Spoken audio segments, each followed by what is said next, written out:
Who is Ahsoka Tano? What does she represent in Star Wars? Star Wars is built on archetypes and symbolic representation. What does this mean for the future of her character? Let us explore the symbolism of Ahsoka. We first know Ahsoka as the child. She is innocent, seeking to prove herself. She is vulnerable, and we hate her. Why? Because she is us. We see ourselves as all these things, and we don't want to focus on the present. We are focused on the future. Though in time she evolves, she must leave the known world of the Jedi Order and enter a hostile universe. This is the Ahsoka we love. No longer a Jedi, she is enigmatic. What is she? Who is she? What does she mean? Our view of her is no longer clear. The lines of distinction have been blurred. There is no longer clear contrast between the light and the dark. She is gray. Gray is morally ambiguous and impartial. Gray is the color of complexity, everything that falls between absolutes. It's calm and dispassionate. Gray is the color of intellect and of compromise.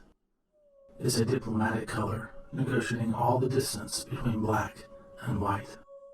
This gray is embodied in her, and that in her dark time she embodied the light through sacrifice of another. From that time on, she has been accompanied by the Morai, or the owl. The owl is a symbol of wisdom and knowledge.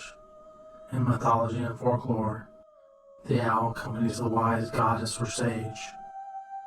The owl is the scion of wisdom, the guide through transition and time. This perfectly represents Ahsoka, whose journey is from order misguided into the conflict of change, and then into the tyranny of fear that follows the change. In her gray, she has 1 foot in the dead past and 1 foot into the bright future. Until she embraces and champions the new, she is held back by the past. She must die to her past and be reborn to her future. Filoni hints at this when he draws her with Gandalf the Grey with the statement, "People thought I was dead too." But the truth is, Gandalf the Grey did die, and he was reborn as Gandalf the White. You see, accompanying that drawing was a stanza from The Road Goes Ever On.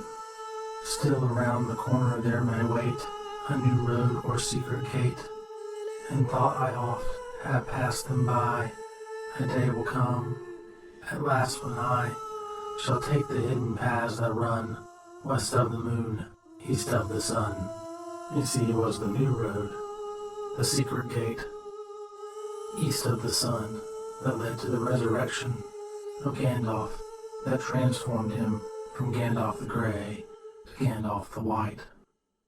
And when Gandalf returned, he said, "Indeed, I am Saruman." One might almost say Saruman as he should have been. You see, white is an inherently positive color, of light, of goodness, of heaven, of illumination and understanding and faith, but also of spirituality and possibility and perfection.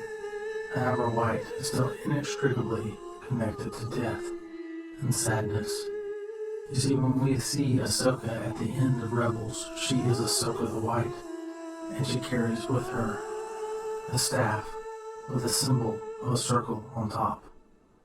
A circle represents evolution as a process of transformation from death to birth, ending and beginning, as a circle has no beginning and no end. In this sense, a circle represents eternity. You see, the circle is sacred, without beginning or end, without sides or corners. This geometric shape tells about perfection, unity, spirituality, and life like no other form. The Force is a circle whose center is everywhere and whose circumference is nowhere. As the moon, as the soul, and as encircling waters, it is the feminine material principle. In light of these things, is Ahsoka assuming a new role in the Filoniverse? Will Ahsoka say, "Indeed, I am Skywalker. One might almost say Skywalker as he should have been.